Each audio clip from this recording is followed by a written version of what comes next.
महोदय।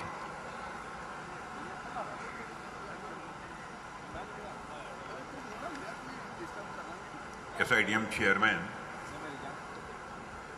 श्री एसपी शुक्ला जी, मंत्रिमंडल में मेरे सहयोगी doctor Jitendra Singh ji, lieutenant general Upendra Dwivedi GOC northern command, lieutenant general Aniruddha Sen Gupta COS headquarter northern command, Shri Jayant Patil immediate past president, doctor Sameer Kamat chairman DIDO, Shri Sunil Mishra DG SIDM, professor Manoj Singh Gaur director IIT Jammu, doctor Sharad Kumar Sarraf, respected Padma Bhushan Pillai ji, और यहाँ पर सारे जो मौजूद सीनियर ऑफिशियल्स हैं, इंडस्ट्री लीडर्स हैं, स्टार्टअप से जुड़े हमारे जितने इंटरप्रेन्योर्स हैं, मीडिया के साथी और अब अन्य सभी देवियों व सज्जनों, सबसे पहले तो मैं ये कहना चाहूँगा कि जब मैं तुरंत यहाँ पर इंटर किया था तो मैंने यहाँ के जो एग्जीबिशंस लगे थे उसको मैं देखा। देखने के बाद जो मेरा फर्स्ट इम्प्रेशन बना है उसके बारे में मैं आपके सामने अपनी बात रखना चाहूँगा। मैं कह सकता हूँ कि हमारे देश का डिफेंस मैन्युफैक्चरिंग जो सेक्टर है वह इमेजिनेटिव भी है, इनोवेटिव भी है और डायनेमिक भी है और प्रोग्रेसिव भी है। मैं इस नतीजे पर पहुंचा हूं इस एग्जीबिशन को देखने के बाद। साथियों, आज इंडियन आर्मी के नॉर्दर्न कमांड, आईआईटी जम्मू और society of Indian defence manufacturers के कोलैबोरेटिव एफर्ट से आयोजित इस नॉर्थ टेक सिंपोजियम में आप लोगों के बीच उपस्थित होकर मुझे बेहद खुशी है। एसआईडीएम के प्रेसिडेंट श्री एसपी शुक्ल जी का मैं आभार प्रकट करता हूं कि उन्होंने मुझे इस कार्यक्रम में अपने विचार रखने के लिए उन्होंने आमंत्रित किया है। और यहाँ पर जिन चैंपियंस को, एसआईडी चैंपियंस को अवार्ड्स मिले हैं, उनको भी मैं अपनी तरफ से हार्दिक बधाई देता हूँ। और मुझे जानकारी प्राप्त हुई है कि शायद जो कंपटीशन था उसमें कामयाबी सबको मिली थी, लेकिन अवार्ड केवल 10 लोगों को दिया जा रहा है, इसलिए मैं सभी को अपनी तरफ से हार्दिक शुभकामनाएं देता हूं। और आज मैं आप लोगों के सामने कोई भूमिका नहीं बनाऊंगा, क्योंकि एसआईडीएम को मैं कई बार संबोधित कर चुका हूं। मैं समझता हूं 6 वर्ष का समय हो गया है आप लोगों का, और 6 वर्ष में तो 4 बार 5 बार या 6 बार नहीं, 6 बार तो नहीं, 4 बार मैं आ चुका हूँ। इसलिए बहुत भूमिका बनाने की कोई ज़रूरत नहीं है। मैं प्रयास करूँगा कि आपका एक शुभचिंतक होने के नाते आपकी बेहतरी के लिए, आपकी मजबूती के लिए 2-4 सीधी बातें आप सबके सामने में रखूं। साथियों, जब से एसआईडीएम की स्थापना हुई है तब से लेकर आज तक, जैसा मैंने कहा कि अनेक बार मुझे आप सबके बीच आने का अवसर मिला है। जैसा मैंने कहा कि एसआईडीएम की स्थापना हुए लगभग 6 वर्षों का समय गुजर गया, लेकिन यदि मैं पिछले 4-5 वर्षों की बात करूं तो अनेक ऐसे अवसर आए हैं जहां मुझे आप लोगों से बातचीत करने का मौका मिला है, तथा हमने आपकी समस्याएं सुनी हैं, और जहां तक बन सका है, जितना मैं कर सकता था, उन समस्याओं का समाधान भी निकालने की हमने भरपूर कोशिश की है। अब कामयाबी हमें किस हद तक मिली है इसका मूल्यांकन मैं नहीं कर सकता। इसका सही मूल्यांकन यदि कोई कर सकता है तो हमारे एसआईडीएम के मेंबर्स ही कर सकते हैं। हमने न सिर्फ आपके लिए डिमांड एश्योरेंसी सुनिश्चित किया है, बल्कि हमने डीआरडीओ की ट्रांसफ़र ऑफ टेक्नोलॉजी की पॉलिसी के अनुसार भी आपको लाभ पहुंचाने का पूरा प्रयास किया है। ये मेरी बात सही हो तो ताली बजाइएगा ताकि मुझे लग जाए, क्योंकि एसआईडीएम के मेंबर से मैं कहना चाहता हूँ, कहीं ऐसा ना हो कि कुछ ज़्यादा कुछ मैं बोल रहा हूँ। आप नहीं बजाएंगे तो मैं समझता हूँ अक्लेमंद इशारा काफ़ी, मैं समझ लूँगा कि इस क्षेत्र में जो मुझे करना चाहिए था, जितना करना चाहिए था उतना मैं नहीं कर पाया। तो जैसा मैंने कहा कि हमने आपके लिए केवल डिमांड एश्योरेंसी सुनिश्चित नहीं किया है, बल्कि हमने डीआरडीओ की ट्रांसफ़र ऑफ टेक्नोलॉजी की पॉलिसी के अनुसार भी आपको लाभ पहुंचाने का पूरा प्रयास किया है। इसके अलावा जब भी आपको एक्सपोर्ट से रिलेटेड किसी समस्या का सामना करना पड़ा है, तब भी हमने उसके समाधान के लिए जो भी हो सकता था वह उचित कदम हमने हर बार उठाए हैं। इसी सिनर्जी और प्रयासों का ही परिणाम मैं मानता हूं कि पिछले फाइनेंशियल ईयर में हमारे domestic defence production record 1 lakh crore रुपए से और हमारा डिफेंस एक्सपोर्ट रिकॉर्ड 60,000 करोड़ रुपए के आंकड़े को भी पार कर गया है। और जल्दी शायद मैं कुछ ही महीनों के बाद यह कहने की स्थिति में हो जाऊं कि हमारा एक्सपोर्ट अब 20,000 करोड़ के आसपास पहुंच गया है। मैं इस मंच से फिर से आपको यह आश्वासन देता हूं कि आगे भी यदि एसआईडीएम को जहां कहीं भी जिस भी प्रकार की कोई ज़रूरत होती है, रक्षा मंत्रालय पूरी कमिटमेंट के साथ आप लोगों के साथ खड़ा है और आगे भी खड़ा रहेगा। और साथियों, जब भी मुझे एक बार फिर से आपके बीच आने का अवसर मिला है तो मैं इस अवसर पर आपसे यह बात करना चाहूँगा और मैं चाहूँगा कि आप लोग उस पर विचार करें और जितना कर सकते हैं उस पर अमल करने की कोशिश करें यदि हमारे सुझाव सही हों तो। साथियों, आपने देखा होगा कि जब किसी बच्चे का जन्म होता है तो जन्म के बाद उसके शुरुआती जो कुछ साल होते हैं उसके माता पिता, उसके रिलेटिव्स और आसपास के लोग उस बच्चे का पूरा ख्याल रखते ही हैं। उसके घर वाले इस बात का ख्याल रखते हैं कि वह क्या खाएगा, क्या पिएगा, क्या पहनेगा, कब सोकर उठेगा, कब सोएगा। इन सब सारी चीज़ों का सारे परिवार के सदस्य ख्याल रखते हैं उस बच्चे का। उसे कैसे कपड़े पहनने चाहिए, कहाँ जाना चाहिए या कहाँ जाना अवॉइड करना चाहिए, ऐसी अनेक छोटी छोटी चीज़ें होती हैं जिनका ध्यान जो घर वाले होते हैं, जो एल्डर मेंबर्स होते हैं, वो करते हैं। लेकिन जैसे जैसे वह बच्चा किशोरावस्था को मानी यंग होता जाता है की तरफ बढ़ता है, जैसे जैसे वह बच्चा बड़ा होने लगता है, वैसे वैसे ही उसके अंदर स्वयं एक सेंस ऑफ रिस्पॉन्सिबिलिटी भी डेवलप करने लगती है और डेवलप होनी भी चाहिए। उसे भी अपने कर्तव्यों का एहसास होना चाहिए। यदि उसे अपने कर्तव्यों का बोध हुआ तो यह उसके लिए तो फायदेमंद होता ही है, साथ ही साथ यह उसके परिवार, रिश्तेदारों और आसपास के सामाजिक परिवेश के लिए भी यह लाभदायक होता है। ठीक इसी प्रकार एसआईडीएम को भी अगर आप देखें तो इसकी स्थापना के लगभग 6 वर्ष पूरे हो गए और सरकार या कहें मंत्रालय एक सच्चे साथी की तरह हमेशा साथ खड़ा रहा है। लेकिन अब जैसे जैसे एसआईडीएम, अब आ रहा हूं बात कुछ हो सकती है कड़वी हो, लेकिन अब जैसे जैसे एसआईडीएम परिपक्व हो रहा है, मैच्योर्ड हो रहा है और आगे की ओर बढ़ रहा है, तो मैं समझता हूं उसकी भी अपनी कुछ रिस्पॉन्सिबिलिटीज हैं और उसके भी अपने कुछ कर्तव्य हैं जिनको यदि एसआईडीएम निभाएगा तो वह आपके लिए तो फायदेमंद होगा ही, लेकिन साथ ही साथ राष्ट्र, भारतीय सशस्त्र बलों और भारतीय औद्योगिक इकाइयों के लिए भी वह उतना ही लाभदायक सिद्ध होगा, ऐसा मेरा विश्वास है। अब इस दिशा में एसआईडीएम कैसे प्रयास कर सकता है तथा वह कैसे अपनी जिम्मेदारियों को बेहतर निभा सकता है, इस संबंध में आज मैं आपको कुछ सुझाव देने की कोशिश करूंगा। साथियों, सबसे पहले मैं आपसे बात करना चाहूंगा एक ऐसे विषय पर जिस पर मैं अलग अलग मंचों पर काफ़ी लंबे समय से लगातार बातचीत करता रहा हूं। हालांकि उस दिशा में काम भी हुए हैं, लेकिन अभी भी उसमें बहुत कुछ करना शेष है और वह विषय है रिसर्च एंड डेवलपमेंट। मैंने हमेशा से इस बात पर बल दिया है कि रिसर्च एंड डेवलपमेंट हमारे लिए इस तेज गति से भागती हुई दुनिया के साथ तालमेल बिठाने में बहुत ही मददगार साबित होगा। इसलिए रिसर्च एंड डेवलपमेंट किसी भी देश के विकास के लिए उसके आधारभूत तत्वों में से एक होता है। रिसर्च एंड डेवलपमेंट के लिए हमें कैपिटल इन्वेस्टमेंट की आवश्यकता होती है, यह भी सच है। हालांकि यह एक रिस्की वेंचर है, रिस्की वेंचर होता ही है क्योंकि इसमें नए तरीके से सोचना पड़ता है और हो सकता है कई बार आपको वह परिणाम न मिले जिसको लक्ष्य बनाकर आपने रिसर्च एंड डेवलपमेंट का काम प्रारंभ किया था। लेकिन इसके बावजूद हमें इसकी ओर ध्यान देना ही है और देना पड़ेगा। साथियों, एक राष्ट्र के रूप में हम एक ट्रांजिशनल फेज से गुजर रहे हैं।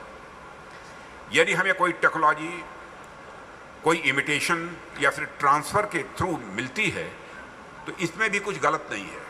यदि कोई ट्रांसफ़र करता है टेक्नोलॉजी, इमिटेशन, इसमें भी कोई गलत नहीं है। लेकिन हम इन आधारों पर एक डेवलप्ड कंट्री बनने का सपना किसी भी सूरत में नहीं देख सकते। इस हकीकत को भी हमको समझना चाहिए। मित्रों, हमें अपने खुद के पेटेंट्स फाइल करने पड़ेंगे। उनके लिए रिसर्च एंड डेवलपमेंट में अच्छा खासा इन्वेस्टमेंट भी करना पड़ेगा। हाँ, ऐसा जरूर हो सकता है कि उस खर्चे से प्रॉफिटेबिलिटी पर प्रेशर बने, प्रॉफिटेबिलिटी पर दबाव बने। ऐसा अवश्य हो सकता है कि उस खर्चे से हमारा आज का प्रॉफिट कम हो जाए, यह भी हो सकता है। लेकिन दूरगामी दृष्टिकोण से वह आपके उद्योग के लिए और हमारे देश के लिए, मैं पूरे विश्वास के साथ कह सकता हूं, वह बहुत ही लाभदायक सिद्ध होगा, ऐसा मेरा विश्वास है। रिसर्च एंड डेवलपमेंट में कैपिटल इन्वेस्टमेंट, पूंजी निवेश आज के लाभ को भले ही कम करता हो, लेकिन वह भविष्य के लाभ को बढ़ाएगा। आज की प्रॉफिट भले ही कम करता हो, लेकिन फ्यूचर की प्रॉफिट वो बढ़ाएगा। साथियों, रिसर्च एंड डेवलपमेंट को डेवलप करने के लिए सिर्फ पूंजी का निवेश ही पर्याप्त नहीं है, बल्कि हमें इसके लिए एक कल्चर भी डेवलप करना पड़ता है। और वह कल्चर डेवलप होता है एक स्किल्ड और बेहतरीन ह्यूमन रिसोर्स से। और हमारे देश में ह्यूमन रिसोर्स की कोई कमी नहीं है। हमारे यहाँ एक से एक बढ़कर IIT, IIM, IISc जैसे इंस्टीट्यूशंस हैं, और ये सारे इंस्टीट्यूशंस अपने अपने स्तर पर रिसर्च एंड डेवलपमेंट के क्षेत्र में काम करते हैं।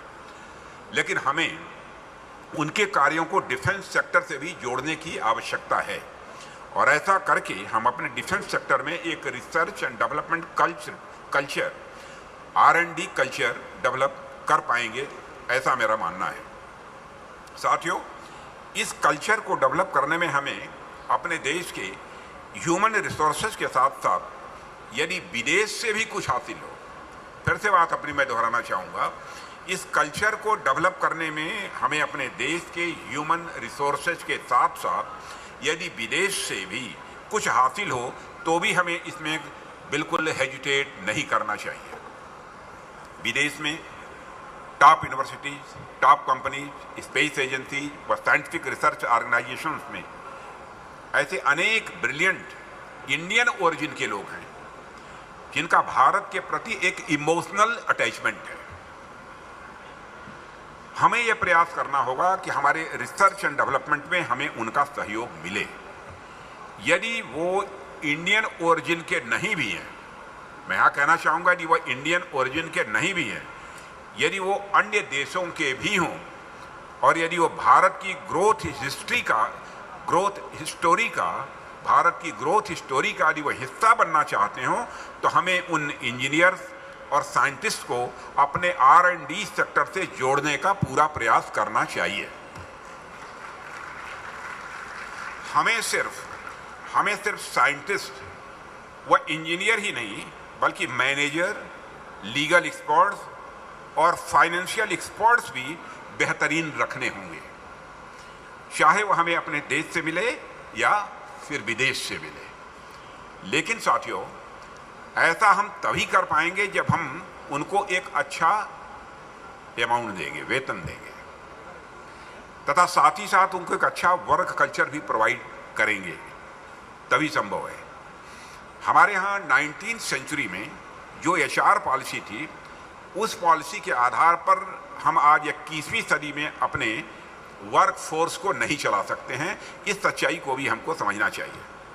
अब काम करने के घंटे से ज़्यादा इम्पॉर्टेंट मैं मानता हूँ यह है कि आप काम किस तरीके से कर रहे हैं। कितने घंटे काम करते हैं इससे ज़्यादा महत्वपूर्ण यह है कि आप काम किस तरीके से कर रहे हैं। पहले क्या होता था कि आप जितने घंटे काम करें उस हिसाब से आपको वेतन दिया जाता था, लेकिन अब स्थिति वैसी नहीं है। अब इंटेलेक्ट और इनोवेशन के बेस पर वेतन देने पर ध्यान दिया जाता है, चाहे हमारा देश हो अथवा विदेश हो। अब स्थिति यह बन गई है कि यदि आप नए नए आइडियाज लेकर आ रहे हैं, R&D का कार्य कर रहे हैं, तो काम करने के घंटे से आपका आकलन नहीं किया जाएगा, आपका मूल्यांकन इस आधार पर नहीं किया जाएगा कि आपने कितने घंटे काम किया है। पुराने पैमाने के आधार पर आपके काम को मापा नहीं जा सकता है, इसलिए हमें नए HR स्टैंडर्ड्स को भी अपनाना होगा और हमें ऑर्गेनाइजेशन को ज़्यादा फ्लैट एंड एक्सेसिबल बनाना पड़ेगा। एक ऐसा वर्क कल्चर हमें डेवलप करना पड़ेगा जहां सीनियर और जूनियर का कंसेप्ट हो। आपका ध्यान आकर्षित करना चाहता हूं, हमें ऐसा वर्क कल्चर डेवलप करना पड़ेगा जहां और सीनियर और जूनियर का कंसेप्ट हो, सुपीरियर और इन्फीरियर का नहीं, क्योंकि जो टॉप मोस्ट साइंटिस्ट होते हैं वो इतनी ज़्यादा हायरार्की में काम नहीं कर सकते। साथियों, हमें एम्प्लॉइज के वीकेंड्स और हॉलीडेज को रेस्पेक्ट करने की आदत डालनी होगी। फिर से दोहराना चाहूँगा, हमें एम्प्लॉइज के वीकेंड्स और हॉलीडेज को रेस्पेक्ट करने की आदत डालनी होगी। साथ ही साथ हमें महिलाओं को भी अधिक इफेक्टिवनेस के साथ R&D से जोड़ना होगा। इसके लिए हमें मैटरनिटी लीव पॉलिसी और क्रेची सिस्टम और वर्क प्लेस पर उनके अधिकारों की दिशा में भी काम करना पड़ेगा। साथियों, इसके साथ ही यदि हमें बेस्ट टैलेंट्स को अपनी ओर खींचना है, अट्रैक्ट करना है यदि हमें, तो हमें एक पॉजिटिव इन्वायरमेंट भी तैयार करना पड़ेगा। 20वीं सेंचुरी की तरह नौकरी से निकाल देने अथवा सैलरी कार्ड लेने की मोटिवेशन अथवा नेगेटिव अप्रोच अब 21वीं सदी में काम करने वाले नहीं है। पॉजिटिव मोटिवेशन के माध्यम से ही हम बेस्ट टैलेंट्स को अपनी ओर आकर्षित कर सकते हैं और कोई दूसरा चारा नहीं है। साथियों, हम यह भी सुनिश्चित हमें करना होगा कि जो हमारी भारतीय औद्योगिक इकाइयां हैं, इंडस्ट्रियल यूनिट्स हैं, उनमें ओनरशिप और मैनेजमेंट में आवश्यकता अनुसार एक प्रॉपर डिस्टिंक्शन देखने को मिले। फिर से बात दोहराना चाहता हूं, हमें यह सुनिश्चित करना होगा कि हमारी जो इंडियन ये हमारी इंडस्ट्रियल यूनिट्स हैं, उनमें ओनरशिप और मैनेजमेंट में आवश्यकता अनुसार एक प्रॉपर डिस्टिंक्शन देखने को हमें मिले। हम अपने आसपास ऐसे कई एग्जाम्पल्स देखते हैं जहां कोई एक व्यक्ति किसी कंपनी की नींव रखता है, तो हो सकता है कि वह एक अच्छे फाउंडर के साथ साथ वह एक अच्छा मैनेजर भी हो, लेकिन जब वो फाउंडर बूढ़ा हो जाता है या फिर उसकी डेथ हो जाती है, तो यह आवश्यक नहीं है कि उसका बेटा या बेटी ही उसकी ही काबिलियत के बराबर का मैनेजर हो। कंपनीज के मामले में डायनेस्टिक ओनरशिप को सही ठहराया जा सकता है। कंपनीज के मामले में डायनेस्टिक ओनरशिप को सही ठहराया जा सकता है, लेकिन डायनेस्टिक लेवल पर कंपनी का मैनेजमेंट करना कई बार कंपनी के लिए और उसके एम्प्लॉइज के लिए घातक सिद्ध हो जाता है। यह आपने भी अनुभव किया होगा। हमने ऐसे अनेक उदाहरण देखे हैं जहां बड़ी बड़ी कंपनियों की ओनरशिप तो डायनेस्टिक चलती रह रही है, लेकिन उनके मैनेजमेंट को वे कंपनीज का एक कॉम्पिटेंट बोर्ड के थ्रू प्रोफेशनली रन करती हैं। वैसे तो इस मंच से मैं राजनीतिक बातें नहीं करना चाहता हूं, लेकिन यदि आप पिछले कुछ दशकों से, केवल मैं समझाने के लिए मैं कह रहा हूं, मैं कोई राजनीतिक बात बिल्कुल नहीं कर रहा हूं, लेकिन यदि आपने पिछले कुछ डिकेड से यदि देखा होगा और राजनीतिक परिदृश्य का आकलन यदि आप करें, तो आप निश्चित रूप से इस नतीजे पर पहुंचेंगे कि कुछ राजनीतिक पार्टियां भी हैं जो डायनेस्टिक कंट्रोल पर चल रही हैं। मैं बता रहा हूं होता क्या है डायनेस्टिक कंट्रोल बनाए रखने का, यदि जिद है हमारी तो परिणाम क्या होता है। वैसी पॉलिटिकल पार्टी डायनेस्टिक कंट्रोल पर चल रही है, और मुझे आपको यह बताने की आवश्यकता नहीं है कि यदि डायनेस्टिक कंट्रोल पर कोई कंपनी या राजनीतिक दल का मैनेजमेंट चले तो अंत में उसकी दुर्गति होनी तय है, उसका समाप्त होना तय है। इसलिए धीरे धीरे हमें प्रोफेशनलाइजेशन ऑफ मैनेजमेंट की ओर मूव करना ही होगा। और साथियों, मैं एक और महत्वपूर्ण मुद्दे पर आपसे बात करना चाहूँगा।